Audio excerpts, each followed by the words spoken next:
Welcome to our show. This is Goose Beardall, and our show's called Goose in the Wild. Hey, it's a beautiful day. We're out here in West Payson and East-West Mountain. And for you people that are fans of the rodeo, we've got a great show lined up for you today. As you can see, we're all decked out in cowboy attire the best we can. And my two guests today, we've got Steve Woolsey right here. Welcome to the show, man. How is it? And good. And we got Wes Silcox. Welcome to the show. As you can see in the background, if you haven't guessed what our show's on, it's on bulls, bull riding. Anything to do with bulls, guess what? It's my favorite event of the rodeo. How about you guys? It's gotta be. Gotta be. I love their attitude. I love bull riders' attitudes. Hey, we're gonna ask Steve and Wes. Steve, you first. How did you get into this rodeo business? Well, my dad rode bulls in high school and my older brother rode bulls, and I was just kind of born into it. So just kind of following a family tradition? Uh-huh. Wes, how about you? How'd you get going? About the same way. My dad rode bulls and my brother rode bulls, just kind of fell into it. Okay. Now, like in regular sports where we use a ball, I found out that attitude is critical. How does attitude fit into this riding bull stuff? Is it critical too? And why? Yeah, I mean, you gotta have a positive attitude in everything you do, and if you got a poor attitude, you're not gonna do very good. And, just go at it like you're gonna win, and everything should work out. Okay, Steve, what about them days that you just don't want to be on the back of a bull? Well, there's some days you're a little beat up. It is a rough sport, and you're gonna be sore, and you're entered in rodeos that you gotta go to, and you don't really want to be there, but you gotta. That's the days you gotta dig down deep, and really, that's where you find out what you're made of. Oh, what we're made of. And maybe right here, folks, we'll use that term, cowboy up. Yeah. Is that true? That's kind of where it comes A little from. bit. Little bit. Or get back in the saddle? Mm-hmm.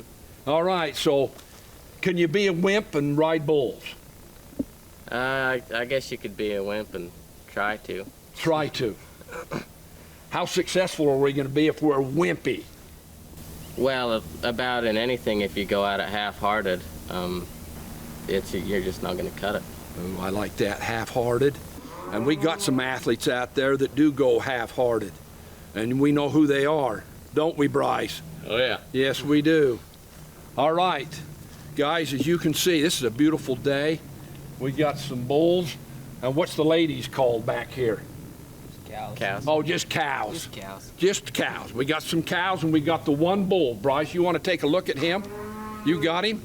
All right.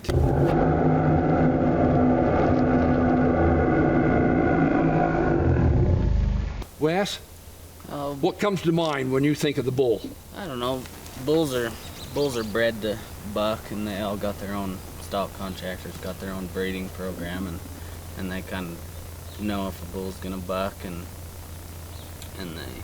I don't know. Bulls are big and kind of bad, and they kind of know what they're doing, and they're not really scared of much. Like when we were looking in there a minute ago, Bryce clapped, and the cows moved, but all he did was flick an ear. Why is that?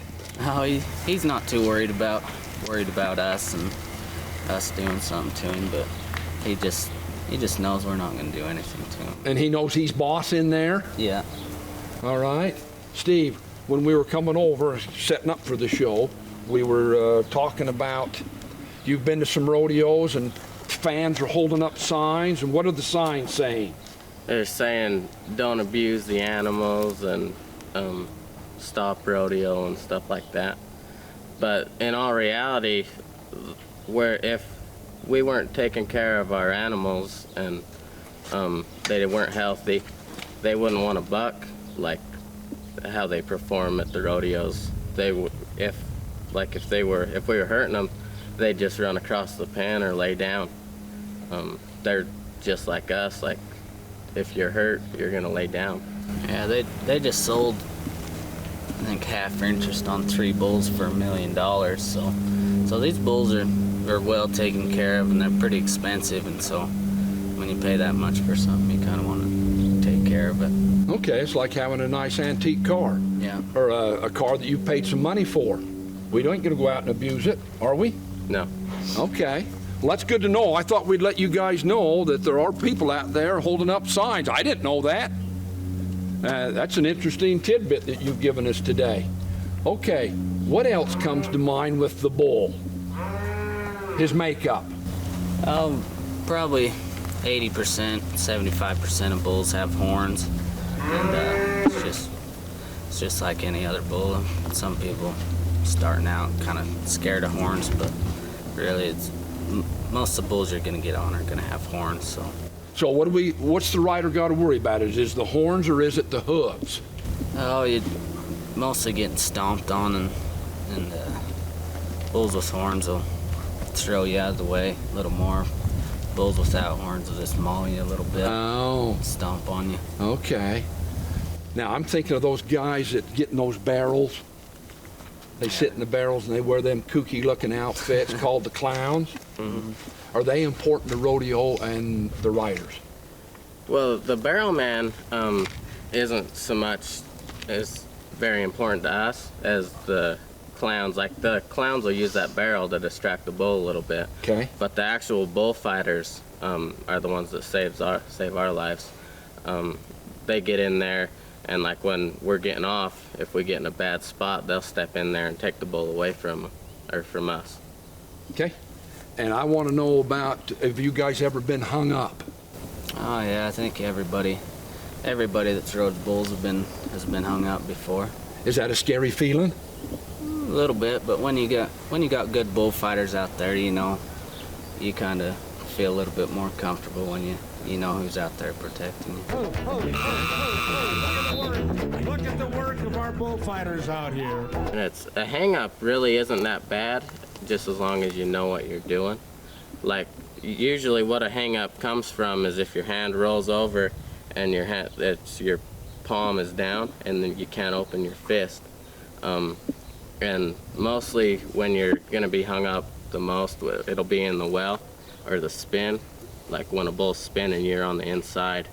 And you really, pretty much all you have to do is kind of almost mug the bull down. You want to stay up on your feet and stay close to him so you're not getting those horns and he's not stepping on your body.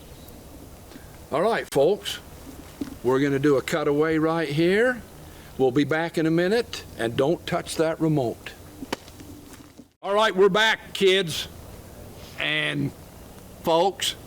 What we're going to do right now is we're going to take you through a day in the life of a bull rider. And Wes was saying a lot of times that's spent driving. Right, Wes? Yeah, we drove to Reno and back 3 times in the last week and a half, and you drive 8 hours, get on your bull and jump in the car, head to the next rodeo or head home after that. And most of it, 80% of the rodeos driving probably. So drive 20 hours and get thrown off in 2 seconds. Yeah. Wow. Hopefully not. Hopefully not, yeah. All right, what we're going to do now, folks, is we're going to have Wes and Steve take us through their equipment and their gear that they use. They've arrived at the rodeo. They're ready to get on that bull. So what do we got, Steve? Well, this is my gear, so I'll show you how I get ready. What you do is you hang up all your stuff on the rope, or on the fence, your rope and your shafts and everything, and then you got a wire brush, if I can find it. And what you wanna do is, because you've already been on the day before, and so your rope's gonna be dirty, and you gotta get that dirt off so you can get some more stick on there, because if you don't have stick, you can't hold on as good. And so you wire brush that rope off.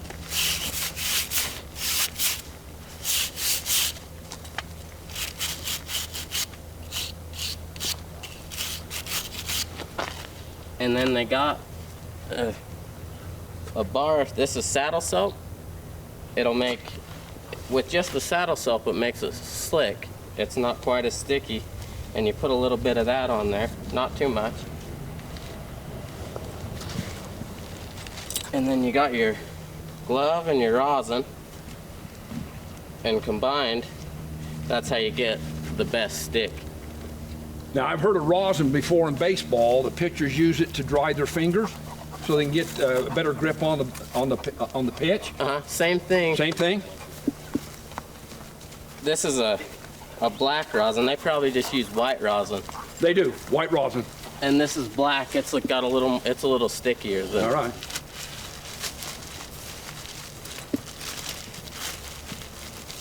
You find you a good chunk.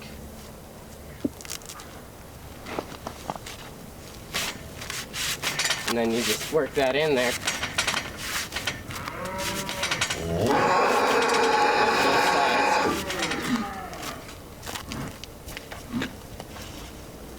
Now, have you got to be strong in the upper body to be a bull rider? A good one? I wouldn't say I'm very strong, and I seem to do all right. But that wouldn't hurt to have Yeah, some it upper does. body strength? Yeah, it sure helps. Do you guys lift weights or work out? I do a little bit. Okay.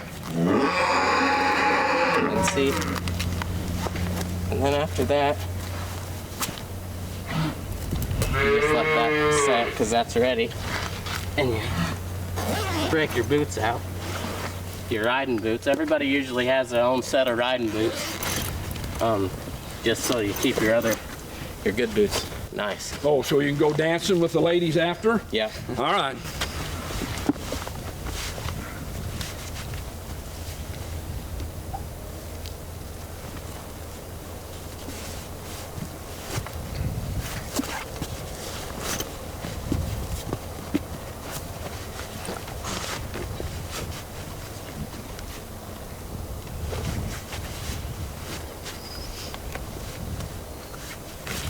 Then you got your spurs that you put on the heels of your boots. And the rowels on those are locked like this, so they only spin so much. If they spun all the way around, your foot would just drag up, and you wouldn't be able to get a very good hold of them. Now, are the spurs important with your gear? Yeah, they're a big part of it. You gotta hold on with your feet, and if you don't have a good hold with your feet, you're probably not gonna stay on. That makes sense, doesn't it, Bryce? That does. That makes sense. I think when you get on, you got to be able to hold on. All right. So in baseball, they don't wear spurs, though. Now, I don't know. I've seen some guys coming into home. They want to take out the catcher. Some spurs would be pretty handy then. Okay. And then you got your boot ties, just a leather strap that you tie on, because you got the spurs on your heels, and so if you're grabbing a hold of that bull with your spurs, if they're not tied on, your boots are just gonna fall off. Those spurs, some people think they're all sharp, but if they're too sharp, if we cut a bull, we get fined $250, and so if there's even a little cut on that bull, we gotta pay the stock contractor. And I didn't know that. Go to show you guys aren't abusing the animals. Yeah, come and feel this. Okay. Oh yeah, that's not gonna cut anybody, folks. No, that's dull as a butter knife. Bull's hides are pretty thick, and it's pretty hard to cut one.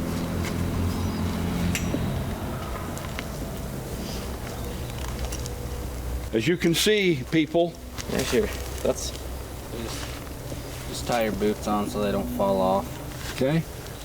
All this equipment for 8 seconds. 8 seconds. Amazing to me. And then after that, I tape my wrist up, and I gotta tape my knee. I tore my PCL in March, and so I have to tape my knee every time I get on.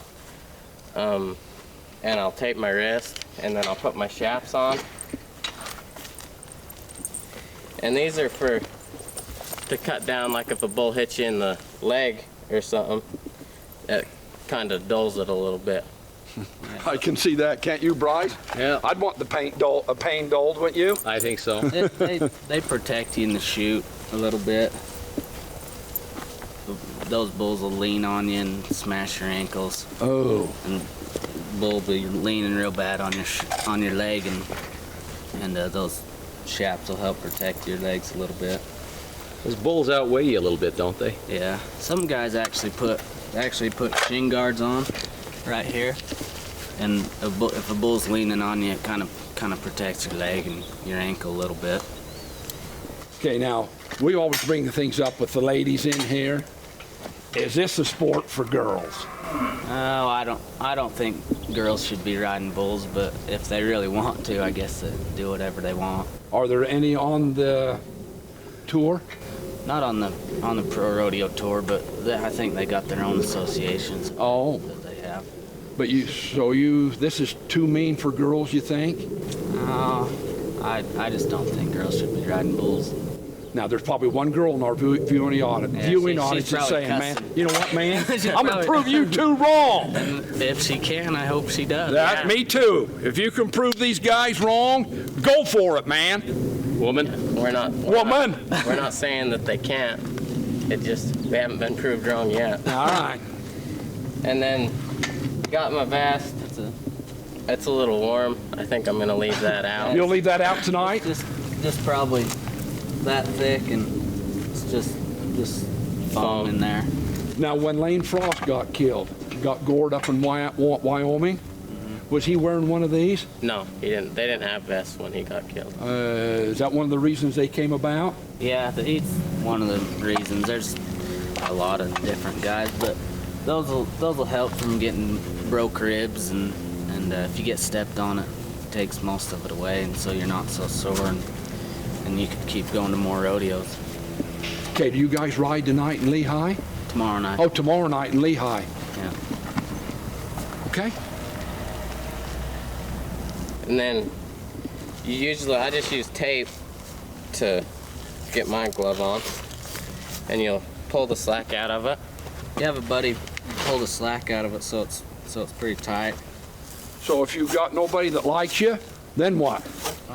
You just make it do yourself. Okay. I'd help you, Goose. I'd help you get the slack out. Okay. And then once you're on, we don't have a chute or a bull here right now, but once you get on, you'll pull that rope down and you'll set it. Everybody's got a little bit different way of putting their hand in there. You'll set it in there and get that, you'll heat it up before you put it through there, and you set it through there and bring it around.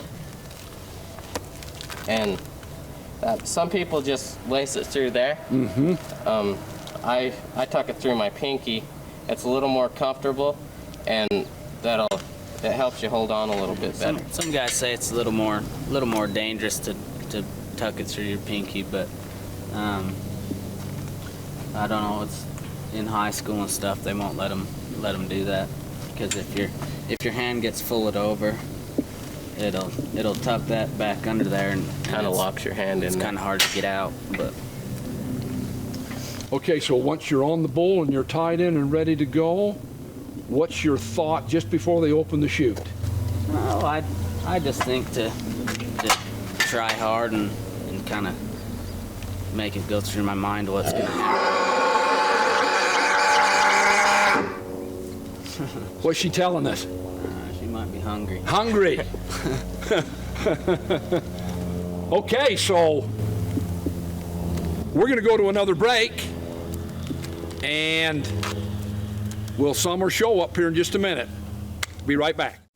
Okay, welcome back to our show, guys. We're going to wind it up here, and we always try to wind our show up with a little sense of humor. You know? What is that, Goose? A different hat? Different hat? What, you don't like it? Are you trying to tell us something? Well, let me take a look. Well, what? It's got some flowers on it. Remember when I was talking about if girls could do this thing? Yeah, but I think a girl should be wearing that hat. Oh, a girl. Okay, you don't like this one? I'll put this one on then. Hold on. Oh, Where'd you find that? well, this is my grandson's hat. Well, It looks about the right size. Right size? So what? You're saying I look geeky? Oh, I wouldn't. I didn't say it. Oh. I'll say okay. it. All right, Bryce, you probably put them up to it, didn't you? I think you put that up yourself. Okay. You're a good sport, Goose. Thanks.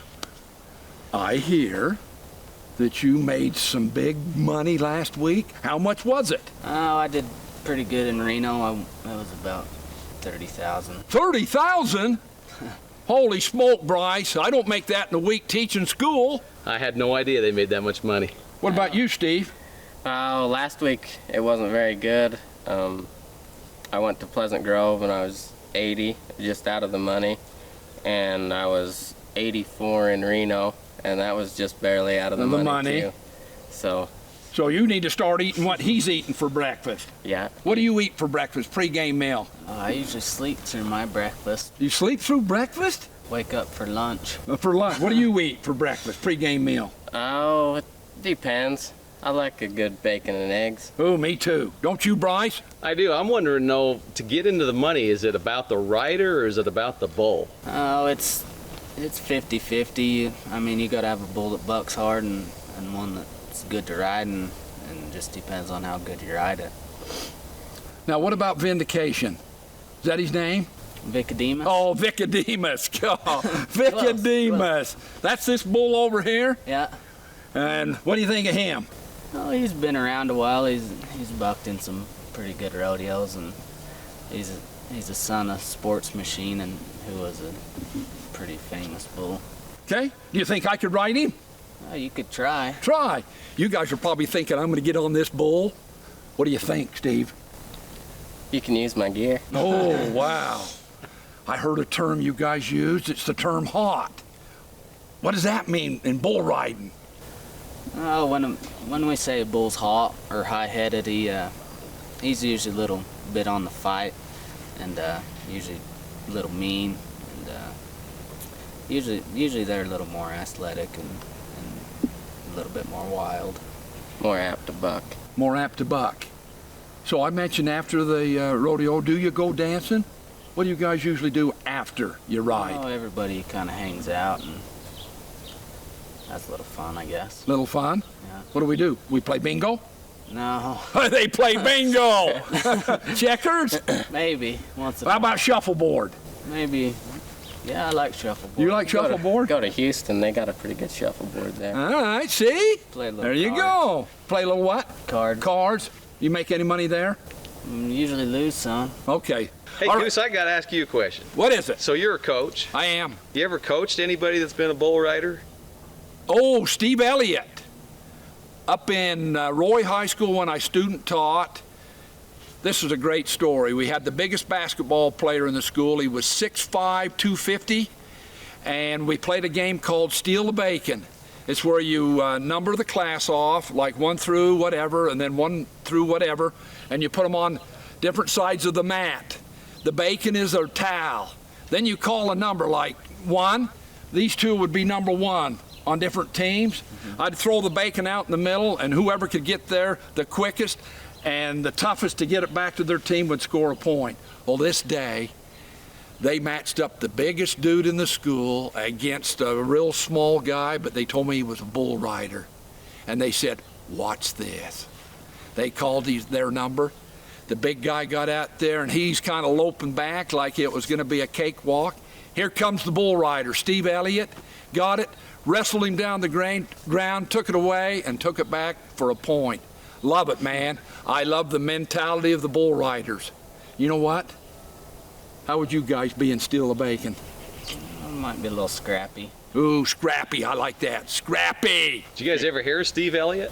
Yeah. He's got a couple sons that ride bulls, All right. and I got to meet him, know him pretty good. Ooh. So what I'm saying, folks, if you're walking the halls in school and you're coming up on a bull rider, you might want to think twice about getting in a scrap with him. What do you think? Oh, I don't know. Might be your safest bet. That might be your safest bet. I like that. They're That's not gonna back down. okay. Even if the guy is 6'6", 280, and he plays football, is that a problem? It might be a problem. For him? We'll fix it. We'll fix before it. too long. I love it, man. I love it. That's the way we're going to close our show, and it is hot. Is it hot out here in West Payson? Go boating. Wow. So, as we always close our show, we want you to have a great day, and this is a beauty. And remember, we love you. We truly do. Thanks. Thanks to Wes Silcox and Steve Woolsey. These have been our guests today, and we appreciate them very much, and good luck in the upcoming rides. Thanks. Thank you. You're welcome.